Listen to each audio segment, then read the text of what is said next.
Hello students, आपका स्वागत है। आज की क्लास में हम किसी बिंदु से रेखा पर डाले गए लंब की लंबाई को ज्ञात करेंगे, या फिर इसे ऐसा कह सकते हैं कि किसी बिंदु से रेखा की न्यूनतम दूरी क्या होती है। तो यदि मान लीजिए हमारे पास एक रेखा ये दी हुई है, इस रेखा का इक्वेशन है ax plus by plus c equal to 0। इस रेखा पर एक बाह्य बिंदु है, सपोज यहाँ पर एक बिंदु है जिसके निर्देशांक है x1 और y1। तो इस बिंदु से इस रेखा पर डाले गए लंब की लंबाई, या फिर कहा जा सकता है कि इस बिंदु से रेखा की दूरी कह रहे हैं, मतलब आपको लंब की लंबाई के बारे में ही पूछा जा रहा है। तो ये यहाँ से इस पर अगर हम लंब डालते हैं तो ये जो 90 डिग्री का यहाँ पर एंगल होना चाहिए ना, तो ये जो डिस्टेंस है ये कहलाती है लंबवत दूरी या न्यूनतम दूरी। तो इसका फॉर्मूला क्या होगा? यदि आपके पास ये रेखा का इक्वेशन दिया हुआ है ax plus by plus c equal to 0, और ये आपका रेखा दिया हुआ है और एक बाह्य बिंदु दी गई है जहां से आपको दूरी ज्ञात करना है, ये है x1 और y1। तो इस बिंदु से रेखा पर डाले गए लंब की लंबाई को हम शो करते हैं p equal to ax1 plus by1 plus c। यहाँ पर आपको क्या करना है, x और y की जगह पे आपको x1 और y1 रखना है, और नीचे आता है वर्गमूल के अंदर x के गुणांक का वर्ग यानी a का वर्ग प्लस y के गुणांक का वर्ग यानी कि b का वर्ग, और ये मॉड में रखते हैं। मॉड में इसलिए रखा जाता है क्योंकि दूरी कभी भी ऋणात्मक नहीं होती है। तो आपको एक रेखा और एक बाह्य बिंदु दिया है, तो बाह्य बिंदु से रेखा पर डाले गए लंब की लंबाई या उस बिंदु से रेखा की लंबवत दूरी के लिए फॉर्मूला क्या लेना है? रेखा की इक्वेशन में आपको x और y के बदले आपको क्या रखना, उस पॉइंट के निर्देशांक रखना है x1 और y1 को। तो ax1 plus by1 plus c, और नीचे हो जाएगा upon under root a square plus b square, यानी x के कोफिशिएंट का स्क्वायर प्लस y के कोफिशिएंट का स्क्वायर, ये फॉर्मूला है। तो इसके क्वेश्चन सॉल्व करते हैं।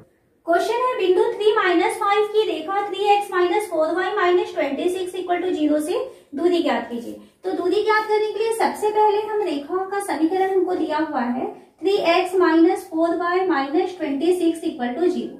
इसकी हम तुलना करते हैं, इसकी तुलना करेंगे हम व्यापक समीकरण, रेखा का व्यापक समीकरण ax plus by plus c equal to 0 से। तो ये इसकी तुलना करते हैं, तो यहाँ से आपको क्या मिलेगा, a की वैल्यू 3 मिल जाएगा, b की वैल्यू -4, चिन्हों का आपको ध्यान रखना है, और c की वैल्यू मिल जाएगा -26। जो बिंदु दिया हुआ है, जिस बिंदु से हमें दूरी ज्ञात करनी है, तो बिंदु को हम लिखते हैं x1 y1, इसकी वैल्यू हमें दिया हुआ है 3 - 5, यानी x1 की वैल्यू 3 है और y1 की वैल्यू -5 है। हम दूरी के लिए फॉर्मूला जानते हैं, mod ax1 plus by1 plus c upon under root a का स्क्वायर प्लस b का स्क्वायर। तो वैल्यू रखें, आप डायरेक्ट यहां से भी रख सकते हैं। यहाँ देखिए क्या हो जाएगा, 3x के बदले आप x1 की वैल्यू रखेंगे, x1 की वैल्यू है 3, तो 3 इंटू 3 माइनस 4, y के बदले आप क्या रखेंगे, y1 की वैल्यू -5 है, तो -5 और -26। आप रेखा की इक्वेशन को ऐसे ही लिखने वाले हैं, बट x और y की वैल्यू को आपको ये रखना है, ठीक। और नीचे में क्या रखना है, under root a square plus b square, यानी x का जो कोफिशिएंट है 3, इसका स्क्वायर करेंगे, और प्लस y का जो कोफिशिएंट है -4, ये b की वैल्यू है ना, इसका स्क्वायर करेंगे, -4 का स्क्वायर इक्वल टू ये हो जाएगा 9 minus minus plus 20 minus 26 upon under root 9 plus 16, ये मॉड में आया हुआ है, इक्वल टू ये हो जाएगा 29 माइनस 26, 3 अपॉन अंडर रूट, यहां से 16 प्लस 9 यानी होता है 25 इक्वल टू 3 अपॉन 5।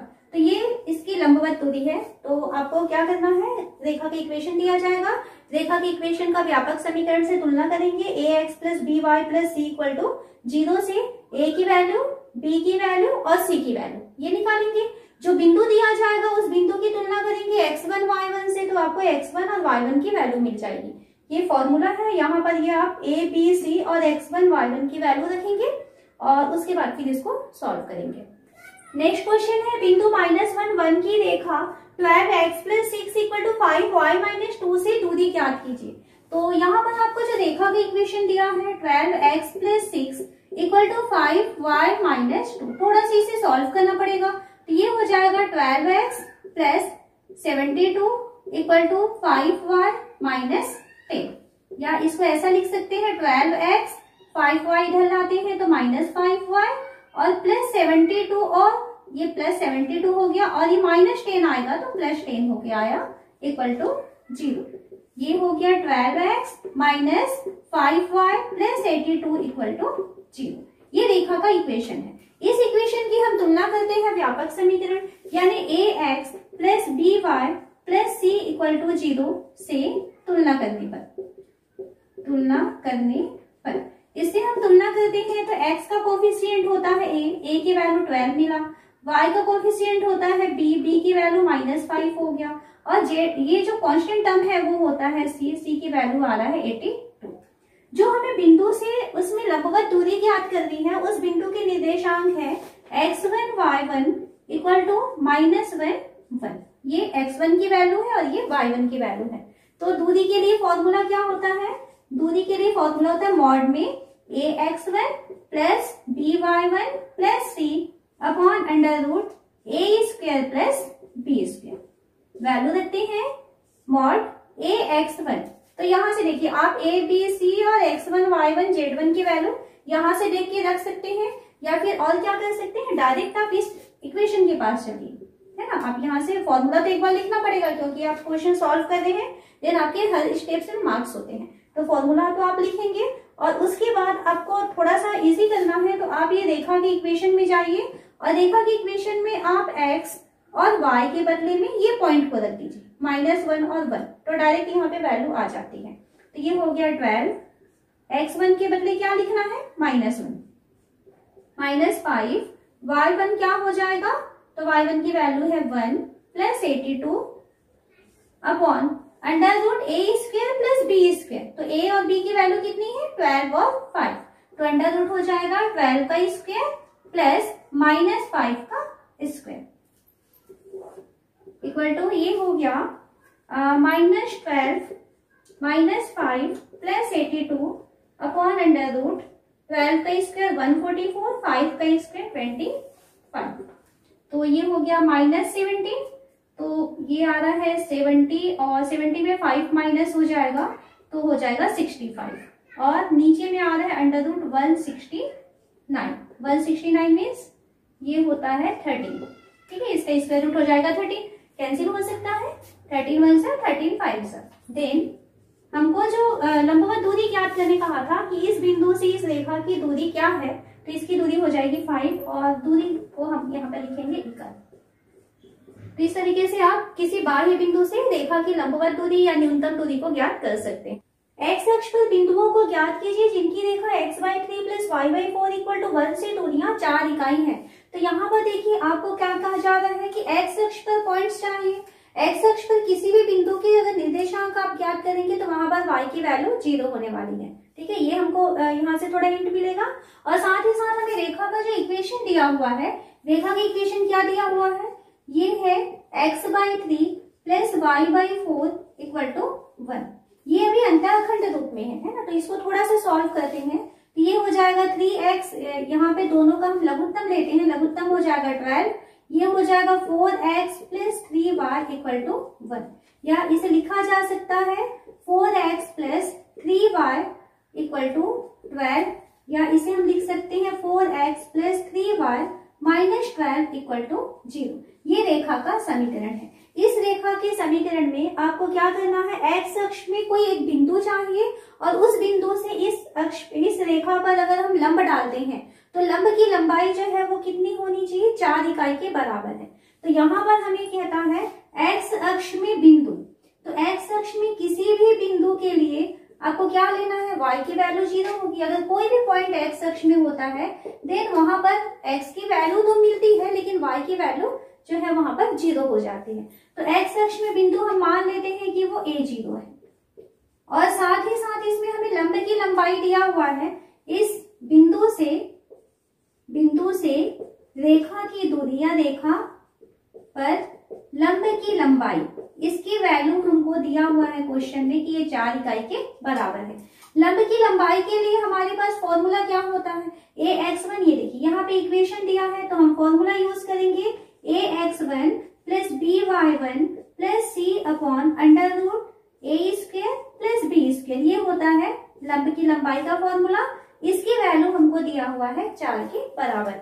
वैल्यू रखते हैं तो ये हो जाएगा 4x1 की वैल्यू है a plus 3 into 0 minus 12 upon under root x के कोफिशिएंट का स्क्वायर यानी 4 का स्क्वायर 16 हो जाएगा, प्लस y के कोफिशिएंट का स्क्वायर यानी b स्क्वायर, इसकी वैल्यू हो जाएगी 9। ये हमको मिल रहा है यहाँ पर 4 के इक्वल। देन मॉड के अंदर है 4a माइनस 12 अपॉन ये 25 हुआ, 25 का रूट होता है 5 इक्वल टू 4।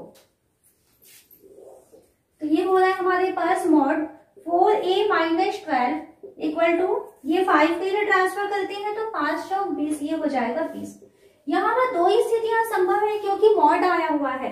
मॉड के बारे में आप जानते हैं, जो मापांक के अंदर की जो संख्याएं होती हैं वो इसके ऊपर डिपेंड करता है कि 4a माइनस 12 कैसा है। अगर 4a माइनस 12 पॉजिटिव है, ग्रेटर देन और इक्वल टू 0 है, देन मॉड से जब वो बाहर निकलेगा तो अपने साइन को चेंज नहीं करेगा। मॉड x की वैल्यू जो है वो x भी होती है और माइनस x होती है। किस पे डिपेंड करता है, इसके अंदर जो x है वो कैसा है। यदि वो लेस देन 0 है देन मॉड x की वैल्यू x होती है। यदि वो ग्रेटर देन और इक्वल टू 0 है देन मॉड x की वैल्यू जो है वो x के इक्वल हो जाती है। यहाँ पर अगर निगेटिव होता है तो माइनस x होगा, पॉजिटिव या इक्वल टू 0 होता है तो इसकी वैल्यू प्लस में ही रहता है। तो यहाँ पर क्यों ऐसा हो रहा है, क्योंकि ये जो मॉड का मतलब होता है कि वहां से जब संख्याएं बाहर निकलती है तो वो प्लस होके बाहर निकलती है। तो पहले से ही यदि वो संख्या माइनस में है, लेस है वो 0 से, तो बाहर निकलने के लिए उसे प्लस बनना है, पॉजिटिव संख्या बननी है। तो माइनस वाली संख्या यदि पॉजिटिव संख्या में अगर उसे चेंज करेंगे तो उसके साइन को हमें चेंज करना पड़ता है। इसके बारे में हम पढ़े हुए हैं। तो यहाँ पर दो स्थितियां संभव हो सकती हैं। 4a माइनस 12 की वैल्यू यदि देखते हैं 4a माइनस 12 की वैल्यू लेस देन 0 है, देन हमारे पास ये जो मॉड 4a दिया हुआ है माइनस 12 इक्वल टू 20, ये चेंज हो जाएगा क्योंकि ये लेस देन 0 है तो ये चेंज हो जाएगा minus 4a minus 12 equal to 20 हो जाएगा। ठीक है, सॉल्व करते हैं तो यहाँ से हो गया minus 4a plus 12 equal to 20, या लिखा जा सकता है minus 4a equal to 20 minus 12 मतलब 8 के इक्वल हुआ। तो आपको यहाँ से a की वैल्यू मिल रहा है 8 बाई माइनस 4 मतलब माइनस 2। तो यहाँ से एक बिंदु आपको मिल जाएगा, a का मान मिल गया। तो यहाँ से आपको जो बिंदु ज्ञात करना है x अक्ष में, उस बिंदु के निर्देशांक होंगे a0 यानी कि -2 0। ये फर्स्ट हुआ कंडीशन। सेकेंड कंडीशन ये हो सकती है कि यदि 4a माइनस 12 यानी मॉड के अंदर जो संख्या है वो ग्रेटर देन और इक्वल टू 0 हो जाएगी। अगर वो ग्रेटर देन और इक्वल टू 0 हुई देन ये क्या होगा, जब यहाँ से मॉड से बाहर निकलेगा तब ये अपने साइन को चेंज नहीं करेगा, है ना। तो यहाँ हमें क्या मिलेगा 4a माइनस 12 इक्वल टू 20। यहाँ से 4a की वैल्यू हो जाएगी 20 प्लस 12 और 4a की वैल्यू 32, देन a की वैल्यू मिल जाती है 32/4 यानी कि 8। इस स्थिति में जो बिंदु होगा उस बिंदु के निर्देशांक हमको मिल रहे हैं 8 0, क्योंकि हम बिंदु क्या माने हुए थे, a0 जो है वो x अक्ष में कोई पॉइंट माने हुए थे। तो आपको क्वेश्चन में दिया हुआ था एक रेखा का इक्वेशन है, इस रेखा पर x अक्ष में ऐसे पॉइंट्स ज्ञात करना है जहां से इस रेखा पर डाले गए लंब की लंबाई हमेशा 4 के बराबर होती है। तो हमको x अक्ष में पॉइंट चाहिए था, x अक्ष में किसी भी बिंदु का निर्देशांक लेंगे तो वहां पे आपको y की वैल्यू 0 लेनी है, वो चीज आप याद रखेंगे। ठीक है, लंब की लंबाई का फॉर्मूला यूज किए, ये चीज आपको यहाँ पे ध्यान रखना है। यदि मॉड फंक्शन आता है, मॉड वाली कोई संख्या आती है, देन आपको दो स्थितियों के ऊपर सॉल्व करना पड़ता है क्वेश्चन। यदि उस मॉड के अंदर की संख्या लेस देन 0 है तो मॉड से जब बाहर निकालेंगे उस संख्या को तो उसके सामने आपको माइनस लगाना होता है। यदि वो ग्रेटर देन और इक्वल टू 0 है तो उस संख्या को जब आप मॉड से बाहर निकालेंगे तो अब उसके साइन को आपको चेंज नहीं करना होता है। तो इन दोनों स्थितियों में आपके पास a के दो आंसर मिलते हैं, यानी ऐसे दो पॉइंट है -2 0 और 8 0 जहां से इस रेखा पर डाले गए लंब की लंबाई जो है वो 4 के बराबर होगी। यदि एक चर बिंदु P x y की रेखाओं x plus y minus 5 equal to 0 और 3x minus 2y plus 7 equal to 0 से लंबिक दूरियों का योग सदैव 10 रहे तो दर्शाइए कि P अनिवार्य रूप से एक रेखा पर गमन करता है। इस क्वेश्चन के कहने का मतलब क्या है कि आपके पास दो रेखाएं दी गई हैं, ये एक रेखा है और ये दूसरी रेखा है। सपोज मान लीजिए इस तरीके से ये दो रेखाएं हैं, ये पहली रेखा है और ये दूसरी रेखा है। एक पॉइंट P ऐसा है, यहाँ पर मान लीजिए पॉइंट P है। ये पॉइंट P का यहाँ से जो लंबिक दूरी होगा और यहाँ से जो लंबिक दूरी होगा, यानी इस पर डाले गए जो लंब की लंबाई है उसका योगफल कितना है, 10 रहता है। ये P इस तरीके से मूव करता है, सपोज यहाँ तक गया वो, यहाँ से अब इस पे लंब डालेंगे तो ये वाली दूरी और यहाँ पर ये लंब डालेंगे तो ये दूरी, तो इसका भी योगफल 10 होना चाहिए। यानी P को इस तरीके से मूव कराना है कि यहाँ से डाले गए लंब की लंबाइयों का योग जो है वो 10 के बराबर होगा। तो हमें ये प्रूफ करके कहता है कि ये जो पॉइंट P है वो जिस मार्ग से गति करता है, यानी जो जो पॉइंट्स वो ले सकता है वो मार्ग जो है वो एक सरल रेखा होगी, हमको ये शो करना है। तो इसके लिए हम क्या करते हैं, सबसे पहले हमारे पास ये पहली रेखा दी गई है x plus y minus 5 equal to 0। इसकी हम लेते हैं बिंदु x y से दूरी। तो इसकी अगर x y से हम दूरी निकालते हैं तो दूरी को यदि हम P से प्रदर्शित करें या P1 से प्रदर्शित करें तो क्या हो जाएगा, आपको x y से दूरी चाहिए, ये हो जाएगा x की जगह x है, y की जगह y है, तो x plus y minus 5 upon under root x के कोफिशिएंट का स्क्वायर प्लस y के कोफिशिएंट का स्क्वायर, तो ये हो जाएगा 1 का स्क्वायर। या इसको हम लिख सकते हैं mod x plus y minus 5 upon under root 2 हो जाएगा ये, ठीक है। ये एक दूरी हो गया P1। सेकेंड हम लेते हैं दूसरी रेखा है 3x minus 2y plus 7 equal to 0। इसकी हम लेते हैं बिंदु x, बिंदु P, इसको इस तरीके से P से प्रदर्शित करते हैं, Pxy से दूरी। तो इससे दूरी लेंगे और इसको मान लेते हैं हम प्रदर्शित करते हैं P2 से, तो P2 की वैल्यू आप यहाँ पर क्या लिखेंगे, xy है, पॉइंट तो xy में ही रहेगा, तो क्या हो जाएगा 3x minus 2y plus 7 upon under root 3 का स्क्वायर प्लस माइनस 2 का स्क्वायर इक्वल टू हो गया 3x minus 2y plus 7 upon 3 का स्क्वायर मतलब 9 प्लस 4 यानी हो गया अंडर रूट 30। ये है P2 की वैल्यू। क्वेश्चन के अनुसार हमेशा P1 और P2 का जो योग है वो 10 के बराबर होना चाहिए। तो हमको क्वेश्चन में दिया है, प्रश्नानुसार क्या दिया हुआ है, प्रश्नानुसार है कि P1 प्लस P2 की वैल्यू 10 के इक्वल होता है। तो यहाँ पर P1 और P2 की वैल्यू रखते हैं। P1 की वैल्यू है x plus y minus 5 upon under root 2 plus P2 की वैल्यू है 3x minus 2y plus 7 upon under root 13 equal to 10। यहाँ पर हम क्या देखते हैं कि ये जो है मॉड वाली संख्या है और ये भी मॉड वाली संख्या है। जो मापांक मान होते हैं, मापांक फलन होते हैं, उसके बारे में आप जानते हैं। यदि मॉड x है तो मॉड x की दो वैल्यूज पॉसिबल होती है, वो डिपेंड करता है कि x कैसा है। अगर x पहले से ही निगेटिव है तो अगर लेस देन 0 है तब हम मॉड x की वैल्यू को लिखते हैं माइनस x, यानी वो अपने आप को पॉजिटिव बनाने के लिए फिर से एक माइनस साइन के साथ मल्टीप्लाई हो जाएगा। लेकिन अगर x की वैल्यू ग्रेटर देन और इक्वल टू 0 होता है तब मॉड x की वैल्यू रहती है x। ये मापांक फलन के बारे में हम पिछले क्लासेस में और पिछले वीडियो में भी इसके बारे में डिटेल से बता चुके हैं, है ना।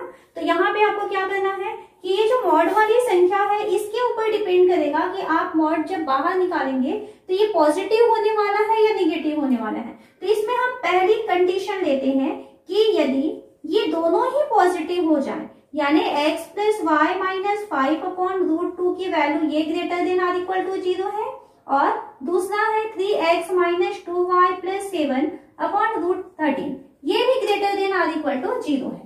तो जब मॉड के अंदर की संख्या greater than or equal to 0 होती है तब क्या होता है, जब वो मॉड से बाहर निकलती है संख्या तो वो अपने साइन को चेंज नहीं करेगी।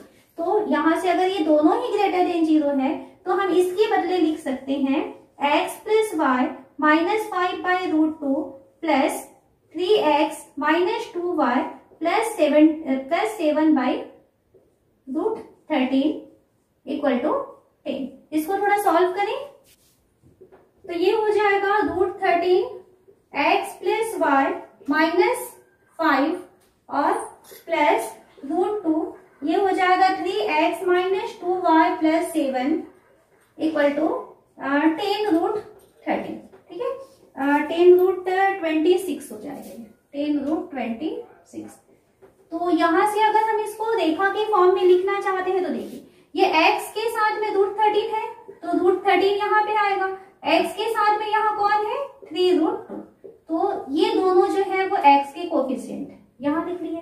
प्लस यहाँ से हम y को देखें तो y के साथ इसका जो कोफिशिएंट बनने वाला है √13 होगा, यहाँ पर y को कोफिशिएंट मिलने वाला है -2√2, ये दोनों किसके कोफिशिएंट है y के। और उसके बाद जो अचल संख्या है ये है -5√13, तो इसको मैं यहाँ पे लिख रही हूँ -5√13, यहाँ पर आपको मिलेगा +7√2 और ये इसको भी हम इधर लेके आते हैं तो -10√26 इक्वल टू 0। तो आप यहाँ देख रहे हैं कि ये एक सरल रेखा है। क्यों सरल रेखा है? क्योंकि यहाँ पे जो x का एक कोफिशिएंट आया है मतलब ax हुआ, यहाँ पे y का एक कोफिशिएंट है मतलब by है, और ये पूरी संख्या जो है वो अचर है, यानी कि ax plus by plus c equal to 0 के फॉर्म में है, यानी आपको क्या मिल रहा है, ये एक सरल रेखा मिला। ये अभी हम एक जो कंडीशन है उसको लेके चले हैं कि ये मॉड के अंदर की जो संख्या है वो दोनों की दोनों ही पॉजिटिव होंगी या greater than or equal to 0 होंगी। सेकंड कंडीशन ऐसी हो सकती है कि जो मॉड के अंदर की जो संख्या है वो दोनों ही निगेटिव हो जाए, यानी अगर x प्लस वाई माइनस, यदि x प्लस वाई माइनस 5/√2 और ये लेस देन 0 हो जाती है, और 3x माइनस 2y प्लस 7/√13 ये भी अगर लेस देन 0 हो जाती है यानी ऋणात्मक हो जाती है, तो यदि वो ऋणात्मक हो जाएगी तो कोई भी ऋणात्मक संख्या यदि वो मॉड से बाहर निकलती है तो वो अपने चिन्ह को बदल लेती है। तो अगर ये संख्या ऋणात्मक है तो ये जब मापांक से बाहर निकलेगी तो वो अपने साइन को चेंज कर देगी। तो यहाँ से आप ये इक्वेशन 1 देते हैं, इसको इक्वेशन 1 से आप क्या लिख सकते हैं, जब ये ऋणात्मक संख्या है मॉड से बाहर निकालेंगे तो इसे हम लिख सकते हैं -x प्लस वाई माइनस 5/√2, ऐसा बाहर निकलेगा ना, अपने चिन्ह को बदल के निकला। फिर ये हो जाएगा प्लस माइनस माइनस, ये हो जाएगा 3x माइनस 2y प्लस 7/√13, ये लेस देन, किसके लेस देन है ये, सॉरी ये इक्वल टू हो जाएगा 0, इक्वल टू 0।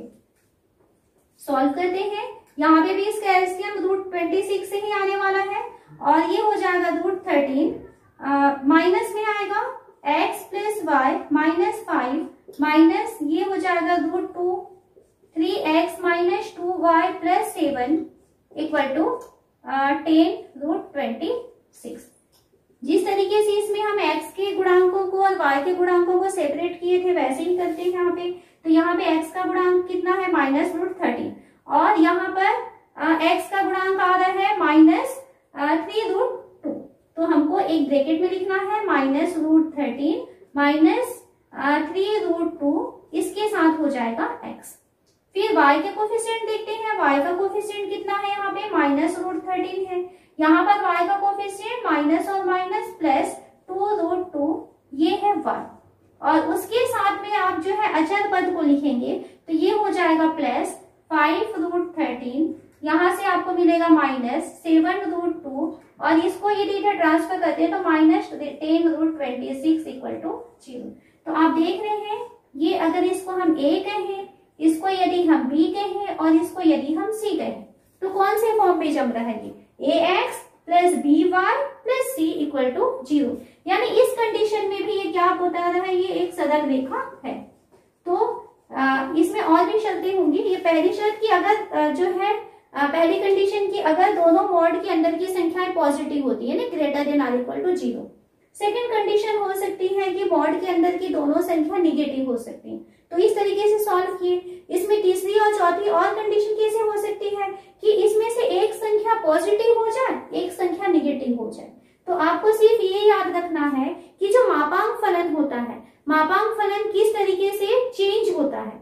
यदि मापांक फलन यानी कोई भी मॉड वाली संख्या है, यदि वो मॉड से बाहर निकलती है तो डिपेंड करता है कि उस संख्या का साइन कैसा है, यानी वो 0 से छोटा है, 0 से बड़ा है या 0 के इक्वल है। यदि ये 0 से छोटा या फिर लेस देन 0 है तब तो वो बाहर निकलेगा, तो अपने साइन को चेंज करके निकलेगा। और यदि वो greater than or equal to 0 होता है तब कोई भी मॉड वाली संख्या जो है जब बाहर निकलती है मॉड से तो अपने साइन को चेंज नहीं करती। तो इसकी बाकी की जो दो शर्तें हैं आप लोग सॉल्व कर सकते हैं। एक बार एक को प्लस ले लेंगे, दूसरे को माइनस लेंगे, या दूसरे बार में इसको माइनस ले लेंगे और इसको प्लस करेंगे। तो ये सारी जितने भी हम कंडीशन देखेंगे वे सारी कंडीशन में आपको रेखा का ही इक्वेशन प्राप्त होगा। तो क्वेश्चन में उसने क्या कहा था कि आपको क्या दिया हुआ था, ये एक रेखा एक्स वाई है, इसकी पहली रेखा और दूसरी रेखा से जो लंबिक दूरियां हैं उसका योगफल कितना रहता है, हमेशा 10 रहता है। तो इस तरीके से अगर ये रेखा P जो है वो मूव करती है तो हमें ये बताना था कि रेखा P जिस रास्ते से मूव कर रही है वो सरल रेखा है। तो इस तरीके से हम इसकी वैल्यू को निकाल सकते हैं। अब हम देखते हैं कि दो समांतर रेखाओं की मध्य दूरी को हम किस तरीके से ज्ञात कर सकते हैं। दो रेखाएं समांतर हैं, इसका मतलब क्या है, इन दोनों रेखाओं की प्रवणताएं हैं वो आपस में बराबर होती हैं, तो ऐसी रेखाओं को हम कहते हैं समांतर रेखाएं। और इन दोनों के बीच की दूरी जो है वो हमेशा नियत होती है। ठीक है, तो हम क्या करेंगे उसके लिए, आप पहली रेखा को y equal to M x plus c1 यानी प्रवणता रूप में चेंज करेंगे, दूसरी रेखा को भी हम y equal to M x plus c2 के फॉर्म में चेंज करेंगे। इसमें दोनों में जो प्रवणताएं हैं वो आपस में बराबर हो जाएंगी। यहाँ से हम कंपेयर करेंगे c1, c2 और m की वैल्यू, और दो रेखाओं जो आपस में समांतर है उनकी मध्य दूरी के लिए फॉर्मूला होता है mod c1 minus c2 upon under root 1 plus m square. इस फॉर्मूले में वैल्यू रख करके हम दोनों रेखाओं की मध्य दूरी को ज्ञात कर सकते हैं। मॉड इसलिए लगाया जाता है क्योंकि जो दूरियां होती हैं वो कभी भी निगेटिव नहीं होती है। ठीक है, तो ये वाला तरीका है जहां से हम दो रेखाओं के मध्य दूरी को प्रवणता रूप में चेंज करेंगे, जो रेखा का समीकरण है और वहां से ज्ञात करेंगे। सेकंड तरीका ये हो सकता है कि अगर आप इसमें कोई एक रेखा है, इस रेखा में एक बिंदु फाइंड कर लेते हैं। बिंदु जैसे इसमें x की वैल्यू 0 करेंगे देन y की वैल्यू मिल जाएगी, यानी वो x अक्ष में कोई पॉइंट हो जाएगा, या y अक्ष में कोई दूसरा पॉइंट हम ले सकते हैं। अगर हम इसमें से इस रेखा में कोई एक बिंदु ले लेते हैं और वो बिंदु यदि हमें मिल जाए तो वहां से सेकंड रेखा पर हम लंब की लंबाई को ज्ञात कर सकते हैं। जिस तरीके से बाह्य बिंदु से रेखा पर डाले गए लंब की लंबाई का फॉर्मूला होता है, तो उसकी सहायता से भी हम इन दोनों के मध्य दूरी को ज्ञात कर पाएंगे। तो इसके क्वेश्चन सॉल्व करते हैं। फिर यहाँ एक क्वेश्चन दिया है, समांतर रेखा 15x plus 8y minus 34 equal to 0 और 15x plus 8y plus 31 equal to 0 के मध्य दूरी ज्ञात करना है। दोनों मेथड से इसे सॉल्व करके देखते हैं। तो पहले हम इसको फॉर्मूले मेथड से सॉल्व करेंगे। पहला इक्वेशन दिया है हमको 15x plus 8y minus 34 equal to 0।